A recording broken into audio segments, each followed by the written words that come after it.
Hey, I'm Leigh Brown and welcome back to My Kitchen, My Rules. This is not going to be a super long video because I went ahead and did my prep work. Because I don't know why y'all enjoy watching prep work, but I'm going to start you off with a good adult beverage here because it's like 95,000 degrees outside, approximately 183% humidity. And in the South, when we tell you that it's not the heat, it's the humidity, we mean it, friends, we mean it. I mean, you walk outside, it's like a sauna. And so because it's hot, we're gonna make a cocktail called the Autumn Harvest. And so the Autumn Harvest is an Asian-inspired cocktail because we fixing to have an Asian-inspired dinner, but I didn't have any Japanese whiskey, so we're gonna use Baker's bourbon whiskey, which is close enough. And we're gonna do like 2 fingers of that in our glass, or 3 in mine. I'll put 2.5 in Mama's, you know, because it's Sunday and Mama likes to have an adult beverage with her daughter. And so then we're going to top it off with apple cider. Now, I could use the Angry Orchard, which is out in the refrigerator in the garage, but I thought that might be too much alcohol on a hot, hot day. And so we're going to have sparkling cider. And I don't know if this is going to pop when I take the lid off or not. I am a newbie when it comes to such things. So we all going to discover this together. And I felt like maybe the children could then have a glass of just sparkling cider, not the Autumn Harvest. Is that going to do anything? We're having Martinelli's cider, by the way, because that's what they had available at the grocery store at this time of year. That didn't do nothing. But I reckon it's all right. So you're supposed to put the rest on the top, which is 4 fingers. So basically cover up your ice. And that, my friends, is going to fulfill your vitamin A. Is that what's in apples? What's we're gonna say. So we'll taste that. Oh, that's nice, Mama. You're gonna like that. Here, have yours. All right, you should always liquor your mother up on a Sunday afternoon. And Martinelli's is from California, so California, you can still do one thing right. Good job. Okay, so anyway, next thing we're gonna do, oh man, that is so tasty. That's good. That's the new favorite. So we're making baked sesame ginger salmon. It's easy cleanup, and all I did really was some prep. And so here's what I've done so far. I took a red onion, cut it half in 2 and then sliced it. You know the red onion is actually purple, but somebody somewhere was colorblind, I guess. So we have those. If you just have regular onion, I imagine that works. I took 2 zucchini, cut them lengthwise, and then thin sliced it. And then I'm still waiting on Kit Fitzgerald to see me in person, teach me how to thin slice it. But it's not bad for me not having good knife skills. And my friend Heidi Sloan is right. Cutco, you should be sponsoring me so I can have some knives and I would have better ones. And then I needed 2 limes that I have quartered. And y'all know how to quarter a lime. I shouldn't have to explain that to you. So that's my prep work. That's over there. My salmon is laying in the sink and it's 6-ounce fillets. And by the way, it's the responsibly done salmon. You had to ask questions because some of that salmon is sketchy looking.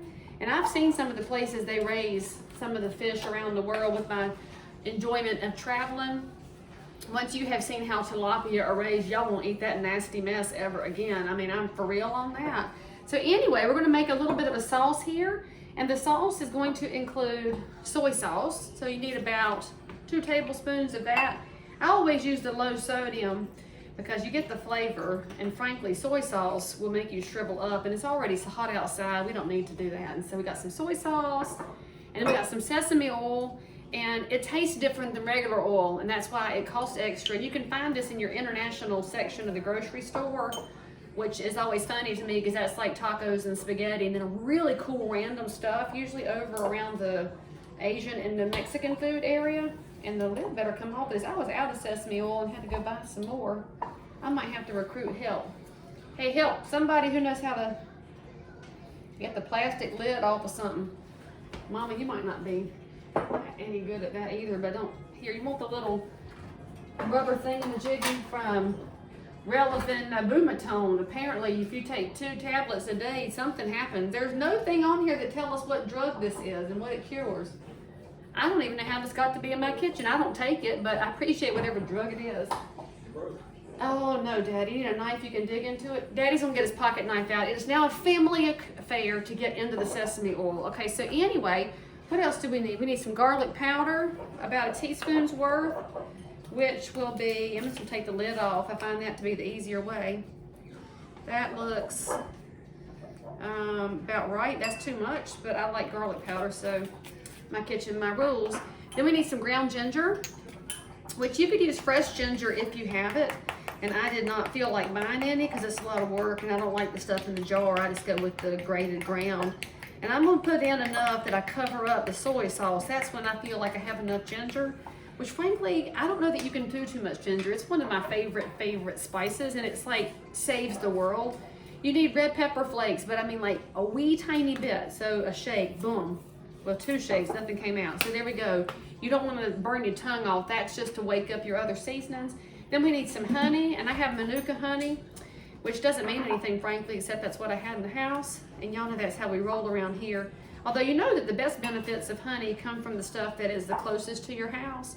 So at some point, I've got to walk over to the neighbors who have like 5 colonies going on and bribe them with some pound cake or something to get some of the fresh honey. But I imagine I could do that soon. That's good stuff. All right, so there's our honey, soy sauce. Thank you, Daddy. Daddy got into the sesame oil for us. Got a tablespoon of that. And where's my fork at? See if I got everything. Soy sauce, ginger, garlic powder, honey, red pepper flakes. All right. And actually what y'all probably know is that honey's thicker than everything else, and that when you're done stirring it is when the honey has emulsified into the soy sauce and they have become friends, and that's what you want here, because this is going to be your basting sauce for your salmon. All right, so that's it. That's it for your sauce. Super easy. Move my honey out of the way here, because the next thing we're going to do is take a piece of parchment paper. So yank off about yay much, so cover your front side, I guess. And then we're going to put some vegetables in here. So put you a handful of zucchini in, and depending on how much your people like zucchini, or my people do, I'm going to spread it around a little bit. Can y'all see there? Let me move my, I can't ever tell if y'all can see what I'm doing. Y'all like to see. There we go. All right, so we're going to put some more zucchini in there. And it's fresh right now because you people that grow zucchini, you know it grows during the night and then it like sneaks up into the house with you. It's wild and crazy. Put a little bit of red onion in here too. Sprinkle it in there. All right, and then we're going to get a piece of the lime and kind of squeeze that over the top of your vegetables. That's going to be the cooking stuff. Oh, by the way, the oven's at 350. Yay, our favorite temperature. All right, then get one of your salmon fillets and put your skin side down on top of your vegetables. And then we're going to take our sauce here that we just made. It's so new. And I'm going to brush it on top of my salmon, and brush it nice and thickly so you can cover up all your space, and it'll seep down to the other side. And now that salmon looks good though. Okay, now, and then I needed some sesame seeds. I forgot to get my sesame seeds out of the cupboard. Where did they go? All right. Shazam, right here with my sushi chef. I don't make sushi, I like to eat it. So we're going to put some sesame seeds on the top. You know, they make black sesame seeds and the regular white ones, and the black ones have an interesting flavor, and I'm out of them. So we're just going to cover that up. Now we're going to cover it up. I should probably get this where y'all could see it. I need a cameraman, for real. Sorry for the bouncing. Y'all just got seasick. Move my ginger out of the way. All right, so look, there's what it looks like. Looks like a restaurant meal, doesn't it? Yes. Now we're going to fold it inward like you're wrapping up a present. Crease the edges a couple of times so it'll be sealed. Then we're going to crease up the other end a few times. This is probably better than some of y'all wrap your Christmas presents, to be quite honest. I mean, it's not everybody's skill and talent. All right, so we're going to crease, and fold. All right, and then what's going to happen is after you have all of your salmon in their little packets, you're going to put these on a cookie sheet, which I imagine some of y'all call that a bacon sheet. You know, it's this flat thing. And we're going to set them up on here, and you're going to cook it at 350 degrees until you hit the salmon temperature, which I think is 145. Isn't that right? Let me look at my package here. 145. I win. And that's going to be like 16 to 18 minutes, depending on your oven. So when you come back after the commercial break here, I'll show you what the finished product looks like. And then, by the way, to serve it, you can throw it on a plate. You can just cut a hole in the parchment paper and tell your people to fend for themselves. But it's super healthy, it's super yummy, pretty easy. Use as your summer veggies, and you're gonna love how it looks, especially how it tastes. I'll see you in a second.